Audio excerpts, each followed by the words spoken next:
Hey, good morning to those of you out there in the West Coast, way out there in Hawaii and the Northern Mariana Islands, Marshall Islands, American Samoa. Good afternoon to those of you out here on the East Coast with me, or even good evening for those of you coming live from Germany. I don't know if you're nighttime yet, but somewhere getting close to there, I think, in the evening. So I just want to welcome you. I'm excited today to talk about never setting a revenue goal again. Somebody on my team, Cecilia, was telling me I should have named it Never Set a Federal Revenue Goal Again. And that's a great title. If I could easily have changed it, I would have done that. But that's exactly what we're talking about, right? In the federal government space. We're going to dive into this in a second, but I wanted to just say thank you to those of you who are showing up early and on time with a little tip that's related to success in the federal government space. And so my tip for you is to be checking out agency forecasts when you're looking for opportunities. And I'm just trying to find a little cheat sheet that I had. It's gone. So I'm gonna have to do this from memory. But when you're looking for opportunities, you can go to sam.gov, right? That's one place people go. It tends to be this line that we use is when you see it in SAM, you're too late. I don't actually truly believe that you're too late, but I don't think you're as early as you should have been if you had gotten into an opportunity earlier. Well, long-range forecasts are some of the best pieces of information that are out there. And the reason I'm saying dig into it is because sometimes they're hidden and you got to try to find them and track them out there. I was working with a customer. We have a customer that is going into the Navy. And so we were meeting and talking about their pipeline. We're helping them prepare for 2023's pipeline, looking out into 24 and beyond, but really 2023's pipeline. And making sure that we're tracking on opportunities they could win, those slam dunk opportunities I always talk about. And we found, I think it was 14 different long range forecasts for the Navy. So there's a headquarter Navy type forecast, different forecasts for the major buying commands like U.S. Marine Corps or MARCOR, Marine Corps Systems Command, NAVSEA, NAVAIR, NAVFAC, et cetera. But inside of this one organization called the Department of Navy were 14 different long-range acquisitions, and I don't think we found all of them, right? And we're going to put those into our forecast directory. We actually have a free ebook. You can see it on our website. Let me turn off my caption here. On my website, www.govconchamber.com, you can find a free ebook in there that's forecast, long-range forecast. Whenever we find them, we try to put links in there to make it easier for you to go find this information. Now we're going to be able to go back and put a bunch more Navy ones in there. So we'll do an update for December or January. But I want you to go look at that because the forecasts that we got, they're like 500 pages of forecasts. And those aren't all in SAM. They're not in SAM until they begin to go in this formal acquisition. Forecast is looking out. And so you can look in and say, hey, I want to find 8A set-asides, or I want to find, my favorite is finding undetermined set-asides. And I try to push them to where I want them to go, right? To the set aside I might want, like woman-owned small business. And so that's my tip for you. Go make sure that in your agency of choice, Navy, Army, Department of Education, DHS, wherever, get in there and look at that forecast. DHS is an interesting one because they take all this information, they put it into one portal. But still, sometimes people have, their own information. So dig that up. When you do, you will get a lot of good information to help you on sales. All right, so that was a little longer tip than I wanted to share, but if you like forecasts like I am, then put in Forecast Rock into the chat, and let's go ahead and get started. If you don't know who I am, my name is Neil McDonnell. I'm the president of the GovCon Chamber of Commerce, and I am super excited that you're here for our training today. It's live training every business day, sales training in the federal market where I provide tips for success for you to achieve in the federal market. I spent 20 years as a small business owner in the federal market. And since 2018, I've been teaching people like you that government contracting is not a secret. It's just a process. When we follow the process A to Z, we're going to achieve the results we want. You can achieve the results you want just by following a process. And I'm going to constantly give you a process in these trainings. Do me a favor. Before we get started, put into the chat your company name, your core competency. Let me know, let buyers know, and let the others in the community know who you are. What do you sell? We want to know that. You want to come back every single day and tell us again and again and again so that it sinks into our mind. It begins to become second nature for me to remember who does what, right? Later on next week or maybe the beginning of the year, I'll talk to you about Monica and lights, right? Because I'm super excited to talk about a light. But I begin to tie people to certain things, right? Jim, office furnitures. It fits in, right? I begin to remember who these people are. And this is really helpful. I was just in a meeting today where in that meeting, I made 3 different referrals to 3 different companies. I'm like, oh, Bain Group, be good for that. Oh, Uncommon, be good for that. And, that's what I want to do for you. And that's what I want others to do for you, right? I'm not the only one that's going to do this. And I want you to do this for the other people in the community. Learn who the people in the community are and help them out. Last thing is thank you very much to our sustaining members. I really appreciate the GovCon Chamber of Commerce sustaining members. Without you, we could not do as much as we do out here for the industry. And so just big thank you to you. Okay, let's get rocking and rolling on today's training. Never set a federal revenue goal again, but really just never set a revenue goal again, a dollar value. And so one of the things I just wanted to start with is that small businesses that set these revenue goals typically fail to achieve those goals, right? Compared to when companies are setting strategic goals. And that's what I want to talk to you about. When you set a strategic goal, the revenue will follow. The revenue that you want will follow. And so today we're going to talk about a couple of different activities, all of it designed to help you go into next year. As you go into next year, I really want you to understand why strategic goals are better than revenue goals, how strategic goals can lead to your success, what strategic goals could you be setting, and which processes you can use to achieve success or to meet those goals, achieve those goals. And so we're going to get started in 1 second here talking about strategic goals and why they're better than revenue goals.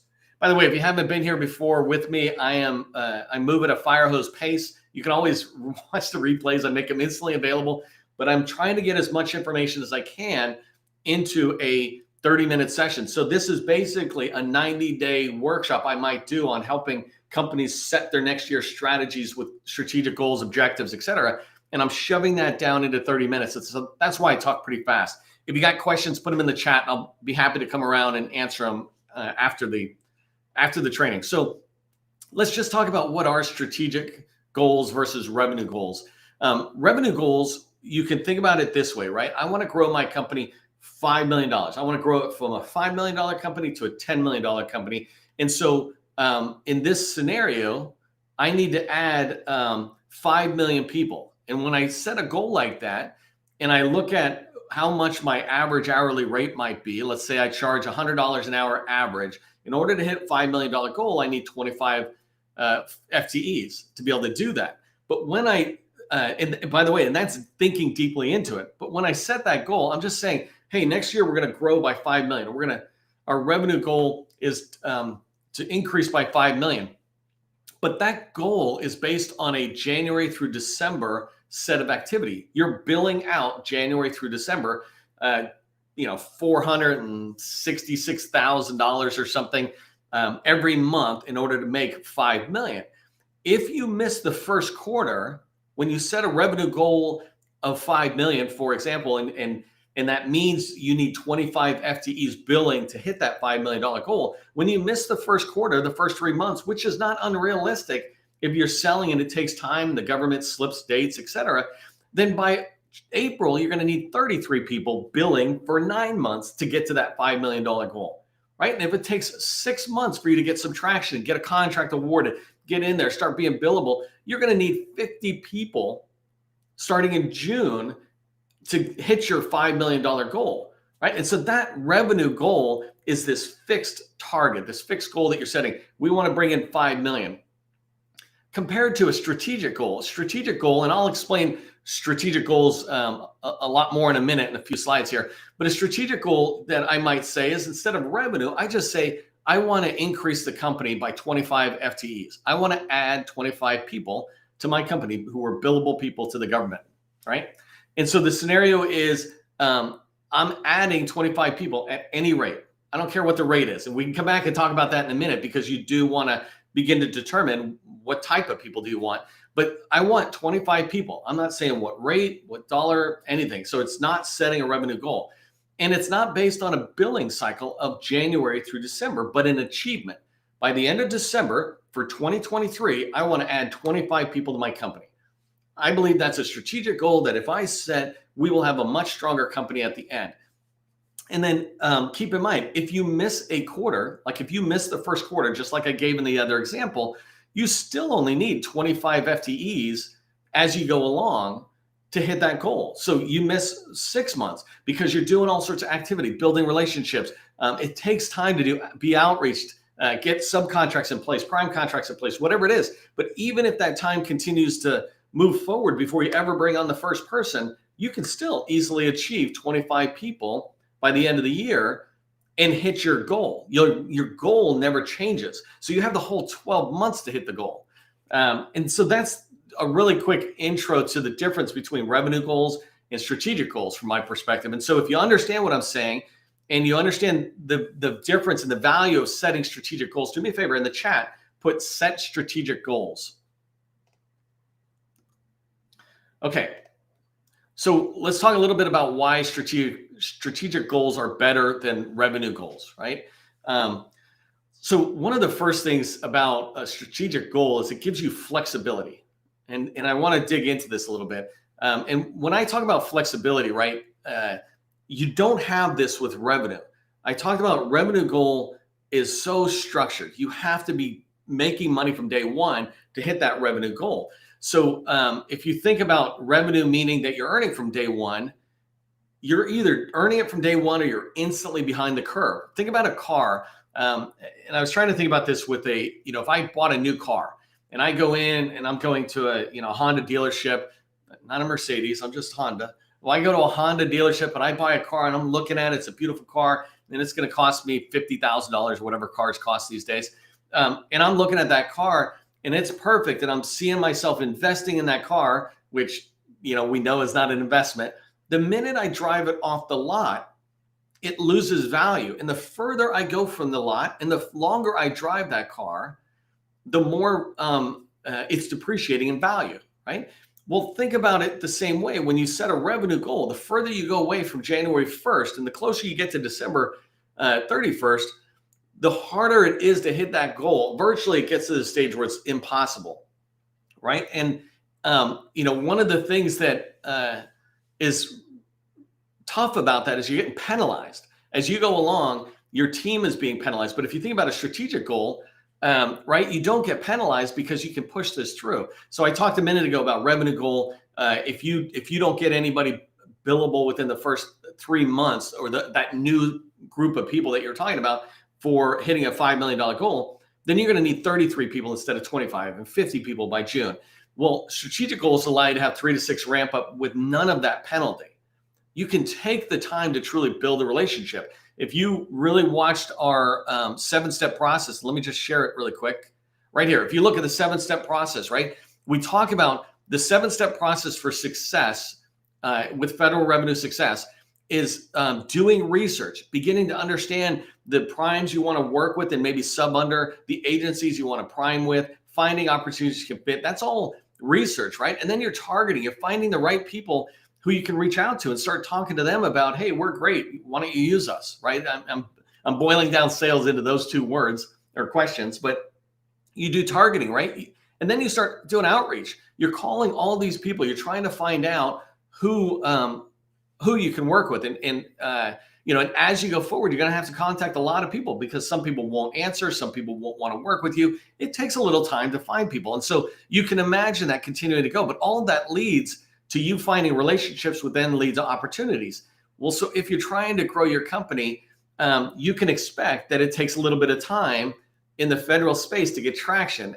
And when you think about the flexibility that strategic goals allow, when you set a goal like I want 25 people added to our company by the end of the year, you do have that ramp up period with no penalty. You have the time to actually do the process compared to if you're doing it as a revenue goal.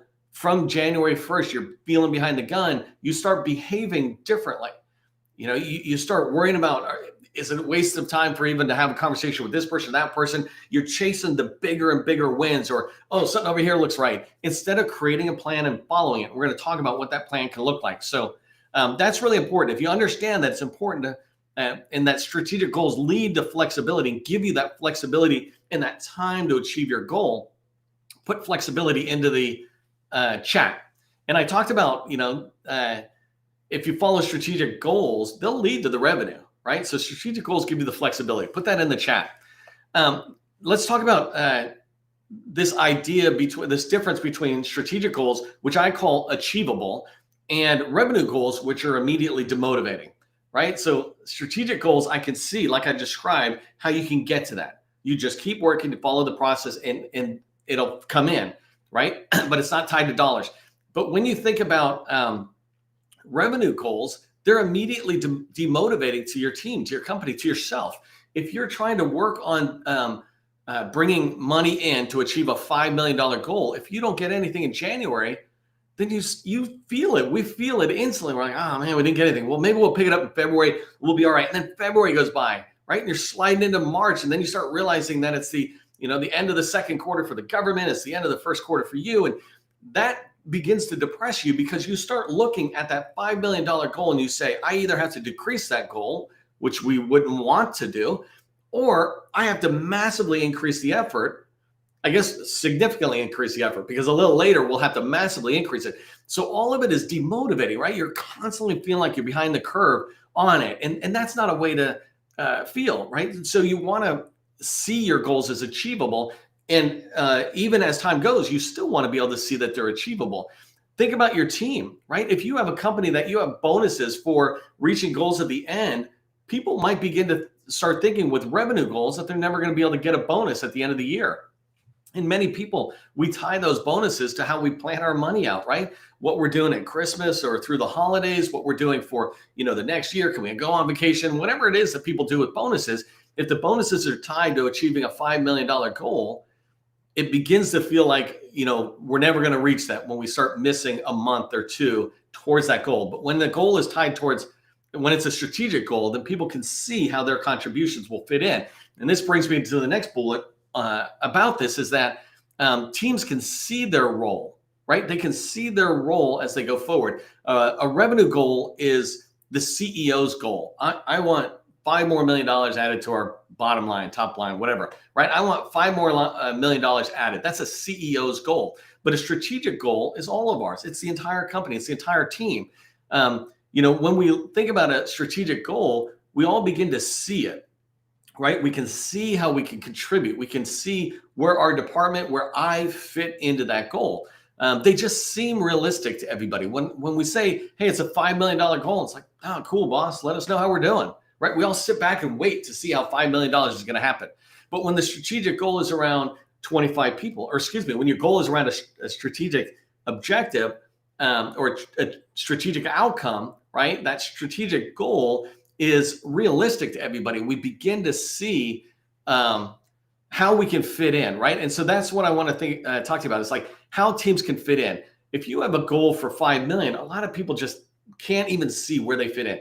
But if we say the goal is 25 FTEs, all of a sudden the people in the HR recruiting department are like, okay, well, we're going to have to be doing talent acquisition. We should start thinking about this now. Well, what type of people are those people? Like, are they AWS developers? Are they anybody like janitorial, construction, cyber, and everything? Or, what's the focus? And so they'll start driving conversations. They'll start participating, especially driven by talent acquisition, the recruiters in your house who will be asking, well, what do those people look like as we go forward, right? If it's marketing, people will figure this out. How do they fit in? If you've got people who are responsible for solution architecting, that type of stuff, they'll begin to figure out, well, how can I participate in this space? And so every department in your company will begin to figure out, what does 25 people mean to me? Somebody just sitting there whose role is, let's call it a junior consultant, right? Or whatever. They might look around and go, you're bringing in 25 people. Where are they sitting? What computers are they using? Do we need to start thinking about that? The IT department, if you've got one or if you outsource it, they're going to look in and say, well, what resources do we need to know? The CFO and the financing people on the side of the house, they'll look in and say, oh, well, we should start planning for this expense. It's a really legitimate strategy goal, right? Compared to a revenue goal, it's just this $5 million mark that, okay, let's see what happens, right? We've set that year after year or whatever. And so having this strategic goal, it also enables the salespeople to understand the size of the contracts they should go after. You're going into the pipeline, they need to know what's going in. What do those 25 people look like? And how can I put that together in a series of opportunities? So when you think about this, the teams being able to see their role, think about this book, Good to Great. Jim Not Jim Rohn, I can't remember the guy's name. One of you, though, I'm sure know who wrote Good to Great. Put that in the chat for other people, please. But in Good to Great, they talk about it's not enough to get the right people on the bus, but it's really important to get the right people in the right seats. And so when you start talking about 25 people are in the company are all starting to think about, well, how will those 25 people come in? How will we incorporate them into our culture? What will they be doing? What do they need in order to succeed? All that kind of stuff as we look to bring on 25 people. So we really set a goal that a strategic goal that is realistic and visible to your entire company compared to that CEO goal of we're going to add 5 million. Let's do it, team, kind of thing. So if you understand what I'm talking about, put team goals into the chat. Let me know that you understand a strategic goal is one that everybody can participate in, everybody can see, and just put team goals into the chat. And I'm going to move into this last slide here. It's Good to Great is one of my favorite. So as you think about how strategic goals can lead to success, they're a roadmap. Strategic goals are a roadmap, and I'm going to talk about a lot of stuff here. Later on, I'm going to turn it into a bigger training course or something. But this part here, I really want you to understand is you think about 2023 and you're planning for 2023, strategic goals talk more about the how, and revenue goals talk more about the what, right? The what of growth. We're going to grow $5 million. That's what we're going to do. But how are we going to grow? Strategic goals can really drive to that. And I want to walk you through how these strategic goals can guide your effort in every other activity you do. And I want you to remember this acronym, GSOT, right? It stands for goals, strategies, objectives, and tactics. And this is what I want you to set for yourself going into 2023, right? You got another few weeks to plan for 2023. A goal is an outcome you want for your company. So I used an example of 25 FTEs. You have this outcome that you want. It's really clear. From there, you want to be able to set a strategy or a set of strategies that are the approach that you'll take to achieve that goal, right? So a strategy or strategies are the approach you're going to take to achieve that goal. And an example that I might use for 25 FTEs in a federal government contracting world could be one strategy is we're going to prime. Another strategy is we're going to subcontract. Another strategy for us to achieve our goal is we're going to do talent acquisition, right? We're going to actively go out there and attract talent before we even need them. And so we're thinking to ourselves, we know we're going to have 25 people. Let's go find the best 100 people out there and see if we can get them following us, engaging with us or something. And there's a whole way of doing that. So you're not just hiring and recruiting, but you're actually attracting talent to your company because your company does the best AI work or cyber work or construction, et cetera. So those are a couple of examples. If you have 25 FTEs as a strategic goal, then the strategies to reach that goal might be priming, subbing, and attracting talent. And then as you come down, objectives are these measurable steps that you're going to take to achieve each one of those strategies. And so an example on this is where our 7-step process really comes in. Objectives would be outreach, opportunities, number of relationships you're building, proposals you're writing, opportunities that are in your pipeline, right, from a slam dunk perspective. And so when you think about objectives, you want to tie them back to each one of these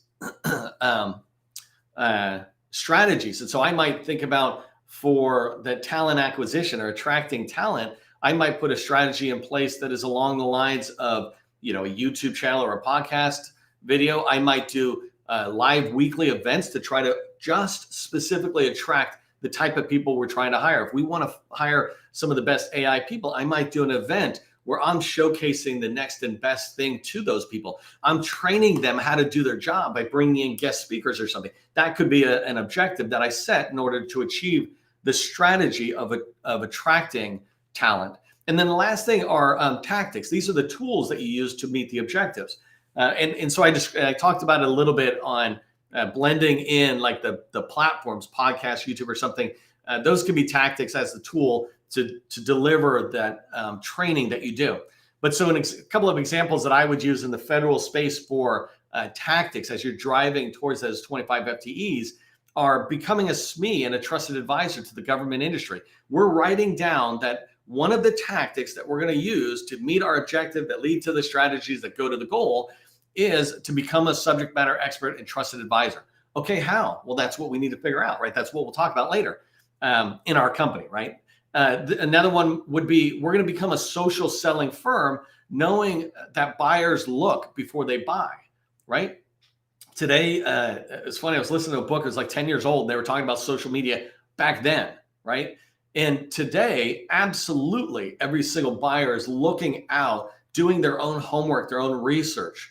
And so you want to become a social selling, I mean, I would submit towards this goal, you want to become a social selling company so that you can be found wherever the buyers are looking. Start with the free stuff like your website, LinkedIn, Facebook, whatever. I don't like Facebook, but you know what I'm saying, right? These start with the free places, and then you can move on to activities that are cost more time for you to invest, right? You might do ads if you want, but social selling is being out there where the buyer's going to look, right? Another great one is supplier portals. That's an example of a tool that you could use that's driving towards this, because it's kind of like a social selling tool in the sense that it's where buyers look. The supplier portals at GDIT or the supplier portal at NavAir or HHS, right? DSBS, the Dynamic Small Business Search. You want to be there. And then the last thing I might say is an example of tactics that I can put in. These tools that will help me reach that objective or meet that objective are processes and tools. So an example is the process, right? The 7-step process. I just said, hey, we're going to follow this 7-step process any agency we do. We're going to research, we're going to do outreach and targeting and outreach, and then build strategic relationships, not casual relationships. We're really going to dive in, right? And then the full 7-step. But you could also have things like call plan. You know, we're going to commit to using call plans for every single meeting. And that's going to allow us to be able to build those relationships, do better outreach, identify opportunities that are more in our sweet spot. We're going to use these call plans every single time. We're going to use teaming worksheets when we're looking out to find out, do we want to team with, not do we want to, but when we're trying to find good teammates for opportunities we want to win, we'll use a teaming worksheet before we ever go out. So we have a clear set of requirements. We're not going out there blindly having a conversation. We're going out there saying, this is exactly what we're looking for. We'd love to hear what's important to you, but we already wrote down what's important to us. So having some of those tools in place, these are all the things we put in place in our workshop, and it's all the things I've trained before on that you can use to improve your success factor as you move forward on it. So a lot of stuff in there. Hopefully you're tracking on it. If it makes sense, do me a favor. If it makes sense what I'm talking about, where you set a strategic goal and that goal has strategies that will help you achieve that goal, and then you have objectives below that and tactics, just put that GOSOT acronym into the chat, GSOT for goal, strategy, objective, tactics. Put that in. I want you to put it in as a reminder to go do your own research further, right? We teach this to people when we work with them on strategic planning for the future out years, but you can go find a lot of good stuff online to track on that. All right, so in today's training, we talked about the value of setting strategic goals. We talked about how strategic goals invite participation by your team. We also discussed how to use that GSOT approach, right? And that's a really strong one for as you're doing strategic planning in particular. And here's my tip for you. Here's something I want you to do coming out of this training, right? Don't just take it and don't go somewhere. Determine your strategic goal before 2023 gets here. You still got lots of time before 2023 starts. Don't begin 2023 planning in 2023. I created my New Year's resolution already, and I've started exercising yesterday or something, right? So start early. That's my tip for you, is determine your goal before 2023 gets here. Hey, if you'd like to work with me or my team, we have something called a BD Accelerator Workshop. We'd love to have you join us if your company's at the right stage, usually $1 million or beyond. And to learn more, go ahead and just shoot me a message in LinkedIn messaging. Okay, remember, government contracting, it is not a secret. It's just a process. I'll see you in the next training.